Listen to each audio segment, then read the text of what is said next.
The winter air carried a special kind of magic in the small town of Mapleton. Nestled between rolling hills and dense pine forests, this charming community transformed into a picture-perfect wonderland each December.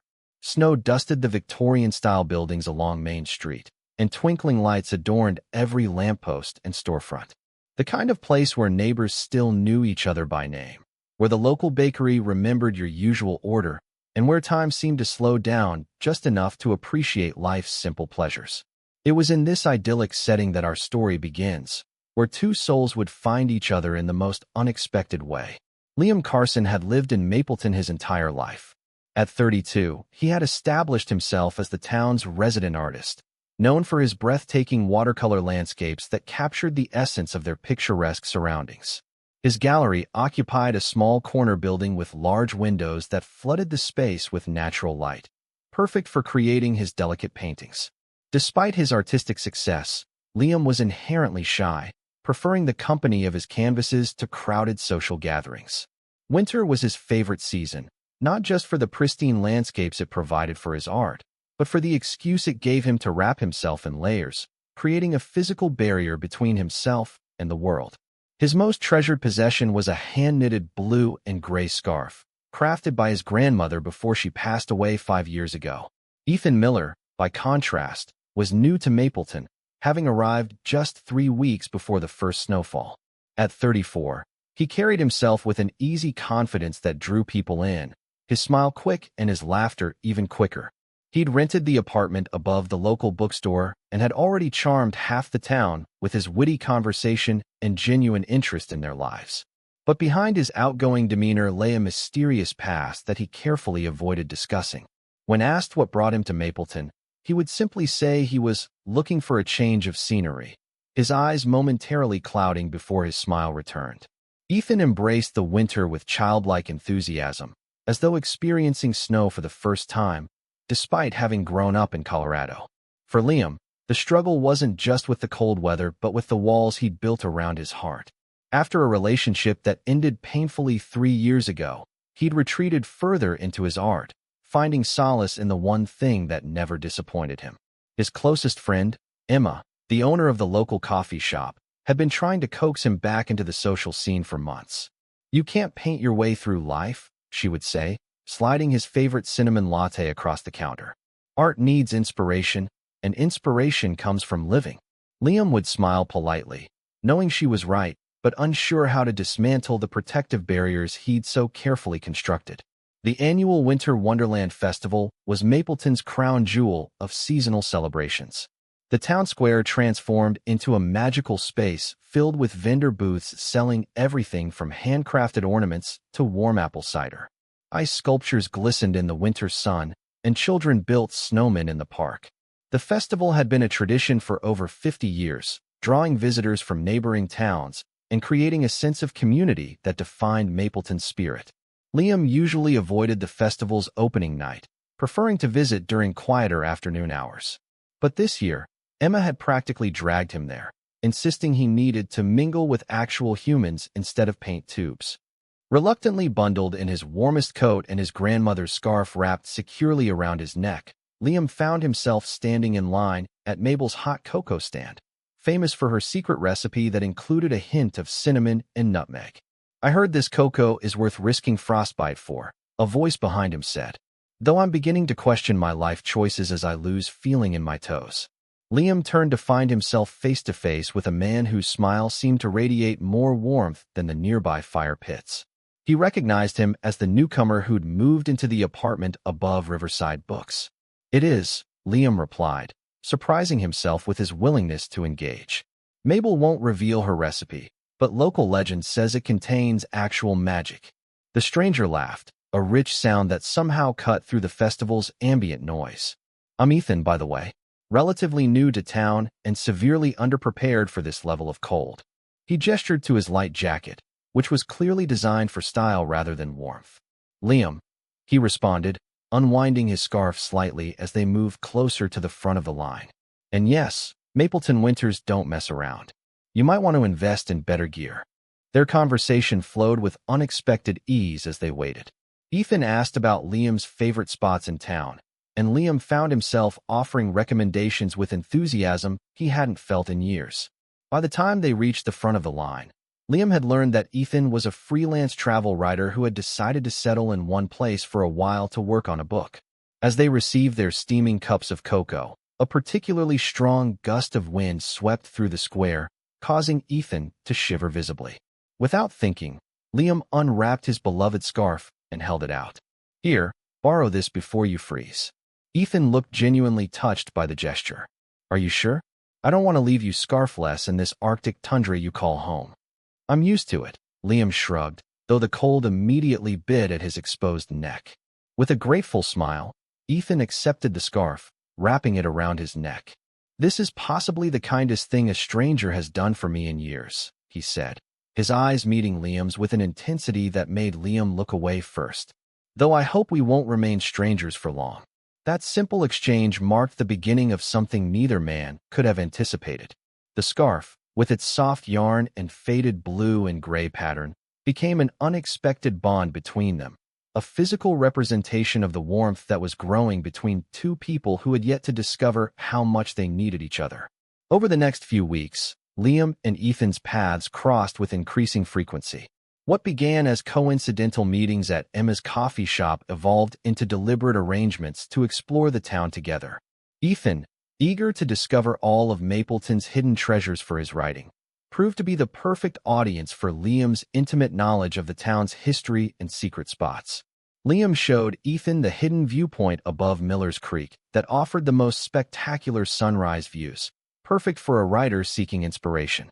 In return, Ethan brought a fresh perspective to places Liam had seen 1,000 times, noticing details that had become invisible to Liam's familiar eyes. "Look at how the light hits that old clock tower," Ethan would say, pointing out the way the afternoon sun transformed ordinary architecture into something magical. His observations reminded Liam why he had fallen in love with art in the first place: the ability to see beauty in the everyday. They spent hours in Liam's gallery, where Ethan would ask thoughtful questions about each painting, genuinely interested in the stories behind them. "This one feels different," he said one afternoon, standing before a watercolor of the town's lake at dusk. "There's something melancholic about it." Liam had been surprised by Ethan's perception. "I painted it the week after my grandmother died," he admitted quietly. "She used to take me fishing there when I was a kid." Instead of offering empty condolences, Ethan simply stood beside him in comfortable silence, understanding that some emotions don't need words. It was the first time Liam had shared something so personal with anyone in years, and the ease with which it happened both comforted and terrified him. Their friendship deepened through shared experiences that filled Mapleton's winter days with unexpected joy. They discovered a mutual love for old black and white films and spent a snowy Saturday at the town's vintage theater watching Hitchcock classics. They debated the merits of different hot chocolate recipes at every cafe in town, eventually agreeing that Emma's peppermint version was a close second to Mabel's festival specialty.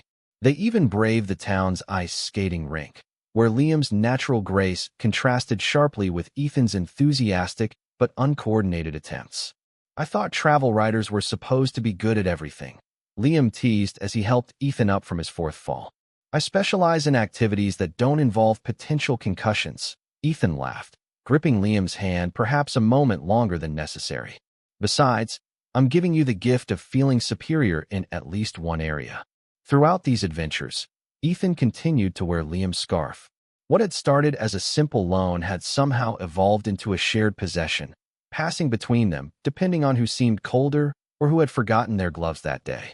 The scarf became a tangible connection, carrying the scent and warmth of each man to the other. For Liam, these developing feelings were as terrifying as they were exhilarating. Opening himself up meant risking the pain he'd so carefully avoided since his last relationship ended. That breakup had left him not just heartbroken but questioning his own worth, wondering if he was simply too quiet, too serious, too focused on his art to be loved completely.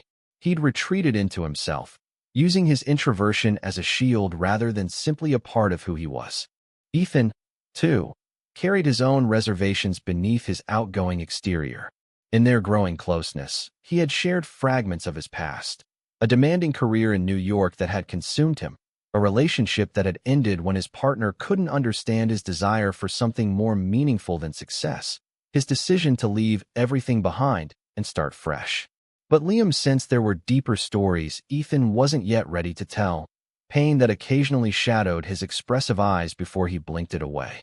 The emotional turning point came unexpectedly, on a quiet evening 3 weeks after they'd met. A heavy snowfall had blanketed the town, and they had spent the day helping elderly neighbors shovel their driveways. Exhausted but satisfied with their good deeds, they ended up at Liam's apartment above his gallery, warming up with homemade soup and fresh bread. As they sat before the fireplace, the conversation turned to family. Ethan spoke of his parents' divorce when he was 12, how it had shaped his view of relationships as temporary, fragile things. "I think that's why I became a travel writer," he admitted, staring into the flames. "It's easier to leave places than to be left." Liam, feeling a rare courage, shared the story of his own loss. Not just his grandmother, who had raised him after his parents died in a car accident when he was 8, but the profound loneliness that had followed her passing. "She was my last real family," he said quietly. "When she died, I realized I'd been using her as an excuse not to build my own connections. It was safer to focus on taking care of her than to risk letting someone new into my life." "And now?" Ethan asked, his voice gentle. Liam looked up, meeting Ethan's gaze directly for perhaps the first time. "Now I'm terrified because I feel myself wanting to take that risk again." The silence that followed wasn't awkward but charged with unspoken understanding.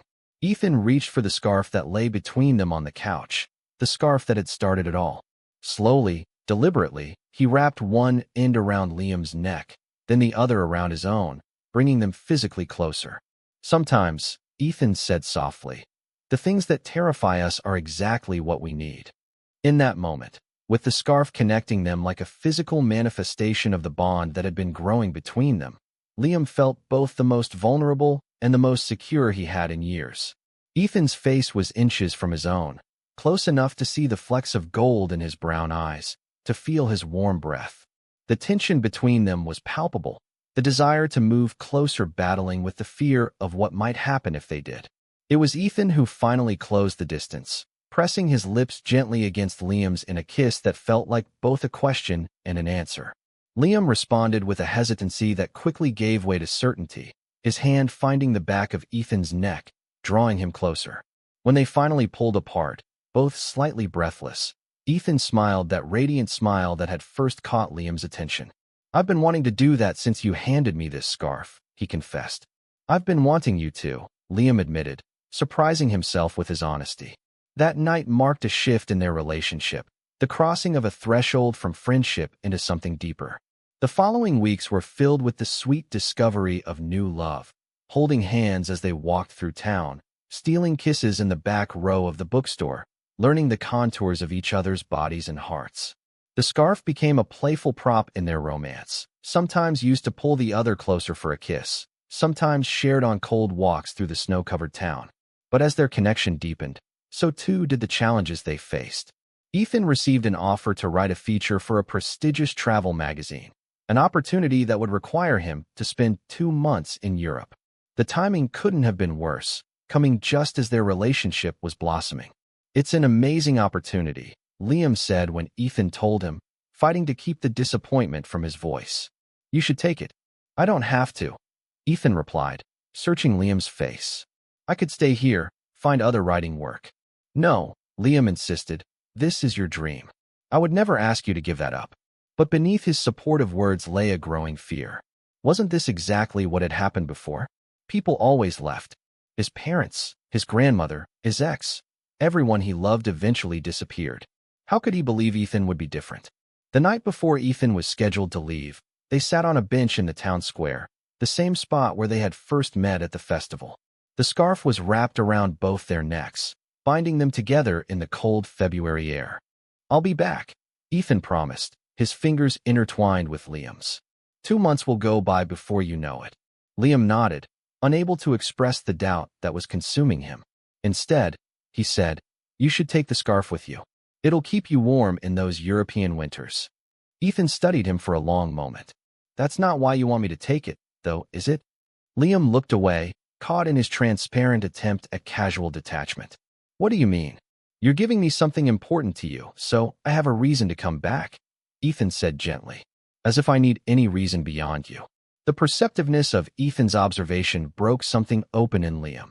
Everyone leaves, he whispered, the words escaping before he could stop them.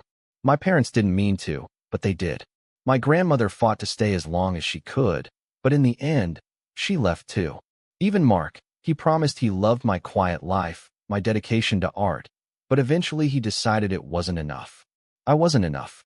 Ethan unwrapped the scarf from around them both, and for a terrible moment, Liam thought he was going to leave right then.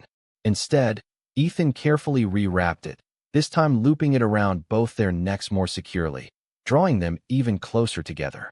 I'm not Mark, he said firmly. And I'm not leaving you. I'm just going to work. There's a difference. He placed his hand on Liam's cheek, turning his face so their eyes met. I've spent my life leaving places before they could start to feel like home. But Mapleton is different. You are different. How can you be sure? Liam asked, the vulnerability in his voice matching the fear in his heart. Because for the first time, I'm more afraid of not coming back than I am of staying, Ethan admitted. Do you know how terrifying that is for someone who's built his entire identity around having no permanent address? The honesty in Ethan's confession resonated with Liam's own fears. They were both scared, both taking risks by opening themselves to this connection. Perhaps that shared vulnerability was its own kind of strength. The following morning, Liam drove Ethan to the airport. As they stood at the security checkpoint, that moment of inevitable separation looming, Ethan unwrapped the scarf from his own neck. I want you to keep this until I get back, he said, carefully placing it around Liam's neck. Not because I need a reason to return, but because I want you to have something of mine while I'm gone. A promise. Liam's throat tightened with emotion. But it's my scarf, he said, attempting humor to mask his feelings. Not anymore. Ethan smiled, leaning in to kiss him softly. Now it's ours. Just like my heart. The 2 months of separation proved both harder and easier than Liam had anticipated. Harder because he missed Ethan with an intensity that surprised him, finding himself reaching for his phone to share a thought or observation before remembering the time difference. Easier because, true to his word, Ethan remained present despite the physical distance, sending daily updates and photos, scheduling video calls despite the inconvenient hours, mailing postcards that Liam displayed in his gallery. And through it all, Liam wore the scarf, even as winter gave way to early spring and the temperatures began to rise. It became a talisman of sorts, a physical reminder of Ethan's promise to return. Sometimes, in the quiet evenings alone in his apartment, he would bury his face in the soft wool, breathing in the lingering scent of Ethan's cologne mingled with his own. The separation also gave Liam time to reflect on how much his life had changed in just a few months. He found himself painting with renewed passion, creating a series of works inspired by his experiences with Ethan, the winter festival aglow with lights, the hidden viewpoint at sunrise, 2 pairs of ice skates abandoned beside a frozen pond. Emma noticed the change in him, commenting on how he seemed more present, more engaged with the world around him. You're different, she said one afternoon as they sat in her coffee shop. Happier, yes, but it's more than that. It's like you've stopped holding your breath. Her observation struck Liam as profoundly true. He had been holding his breath, waiting for the next loss, the next disappointment.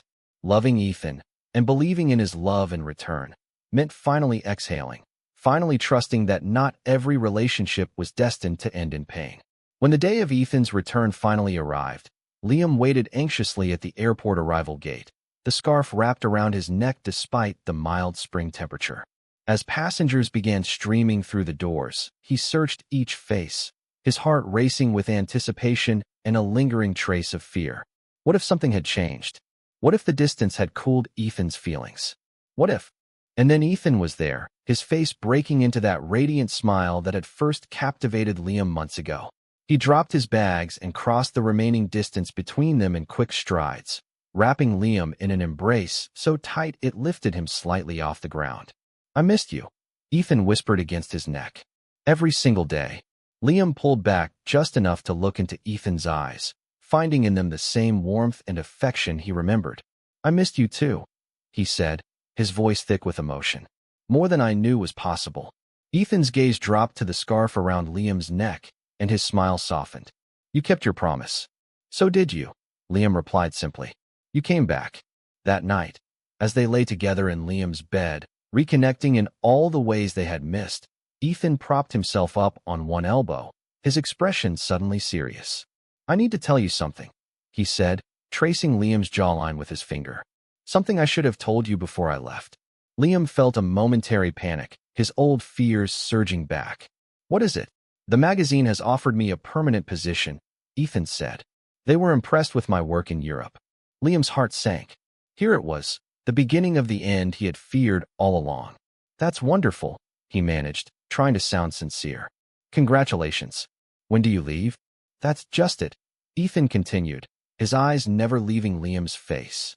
I turned it down. You what? Liam sat up, confusion replacing his dread. But it's your dream job. Ethan sat up as well, taking Liam's hands in his. No, it was my old dream. Before you. Before us. He took a deep breath. I've spent my whole life running from place to place, never letting myself put down roots because I was afraid of what would happen if I did. But being away from you these past 2 months made me realize something important. What's that? Liam asked softly. That sometimes the bravest journey isn't to some exotic destination. It's staying in one place long enough to build something real. Ethan squeezed Liam's hands. I proposed an alternative to them. I'll write a column about small-town America, starting with a certain artistic community in the mountains that's captured my heart. I can travel for short periods, but Mapleton will be my home base. He paused, suddenly looking uncertain. If that's okay with you. The joy that flooded through Liam was almost overwhelming. More than okay, he whispered, leaning forward to kiss Ethan deeply. 1 year later, the Winter Wonderland Festival returned to Mapleton. The town square was once again transformed into a magical space filled with lights, music, and the scent of Mabel's famous hot cocoa. Liam and Ethan stood in line at the same stand where they had first spoken, their hands intertwined, the blue and gray scarf wrapped around both their necks. Hard to believe it's been a year, Ethan mused, looking around at the festival with appreciation. Remember how underdressed I was? I thought I was going to lose a toe to frostbite. I remember thinking you were either very brave or very stupid to face a Mapleton winter in that excuse for a jacket, Liam teased. And yet you took pity on me and shared your precious scarf. Ethan reminded him, tugging gently on the fabric that connected them. Little did you know what you were getting yourself into. As they reached the front of the line, Mabel greeted them with a knowing smile. My favorite customers. The usual for both of you. While she prepared their cocoa, Ethan turned to face Liam, his expression growing serious. I've been thinking about what you told me about this scarf, how your grandmother made it for you, how it's one of the few things you have left from her. Liam nodded, curious where this was going. I realized I never properly thanked you for sharing it with me that first day. Ethan continued. It wasn't just warmth you offered. It was a piece of yourself, something precious. It was worth it, Liam said simply. Ethan reached into his pocket and pulled out a small box. I wanted to give you something equally meaningful in return. Something that symbolizes not just my past, but our future. Liam's heart began to race as Ethan opened the box to reveal a simple silver ring with a delicate pattern etched around its circumference. Looking closer, Liam realized the pattern matched the weave of their shared scarf. Liam Carson, Ethan said, his voice steady despite the emotion shining in his eyes. You wrapped your scarf around my neck a year ago and inadvertently wrapped yourself around my heart in the process. Would you do me the honor of becoming my husband? The festival sounds faded into the background as Liam looked from the ring to Ethan's hopeful face. He thought about the journey they had taken together, from strangers to friends to lovers, and the fears they had both overcome to reach this moment. Yes, he whispered, then louder, yes. As Ethan slipped the ring onto his finger, cheers erupted around them. Liam looked up to realize that a small crowd had gathered, including Emma, who was wiping tears from her eyes while simultaneously taking photos with her phone. Ethan laughed, wrapping his arms around Liam's waist. I may have told a few people my plans, he admitted. A few. Liam raised an eyebrow at the growing crowd of well-wishers. Well, you know how news travels in small towns, Ethan grinned. Especially news about the talented local artist and the writer who was lucky enough to borrow his scarf. As they accepted congratulations from friends and neighbors, the scarf remained wrapped around both their necks, a symbol of the connection that had grown between them. What had begun as a simple act of kindness on a cold winter night had evolved into something neither of them could have imagined, a love strong enough to overcome their fears, their past hurts, their hesitations. Later that evening, as they walked home through the gently falling snow, Liam thought about how differently his life might have turned out if he hadn't taken that risk, if he hadn't offered his scarf to a shivering stranger. Sometimes the smallest gestures led to the greatest changes. Sometimes letting someone in, despite the fear of being hurt, was the bravest thing a person could do. "What are you thinking about?" Ethan asked, noticing his contemplative expression. Liam smiled, tightening his hold on Ethan's hand. "I'm thinking about how grateful I am that you were underdressed for winter." Ethan laughed, the sound as warm and comforting as it had been the first time Liam heard it. "And I'm thinking about how grateful I am that you were willing to share your warmth." As they reached their apartment, now theirs, not just Liam's, they paused in the doorway. The scarf that had once symbolized Liam's connection to his past now represented their shared future, a tangible reminder of how love often comes in unexpected packages. Ethan gently unwound the scarf from around their necks, but instead of separating, he pulled Liam closer. "You know, I think your grandmother would be happy with how her gift turned out," he said softly. "She would have loved you," Liam replied, resting his forehead against Ethan's. "Almost as much as I do." In the years that followed, the blue and gray scarf would continue to be a cherished possession, carefully stored during warmer months and proudly worn when the first snow fell. It would witness their wedding day, their first home purchase, the adoption of their daughter Sophie, who would demand to hear the scarf story every winter before bed. It would fray at the edges, require careful mending, and eventually be joined by other handcrafted scarves as their family grew. But no matter how old or worn it became, it would always represent that pivotal moment, when a borrowed scarf wrapped around two necks became the first thread in the fabric of a shared life, when the simple act of letting someone in became the beginning of never having to let go. And in a town that cherished its traditions, a new one would emerge, the tale of the artist, the writer, and the scarf that brought them together, a reminder that sometimes the greatest adventures don't require traveling far at all, but simply having the courage to open your heart to the possibilities waiting just around the corner. Total _char_count, 18,762.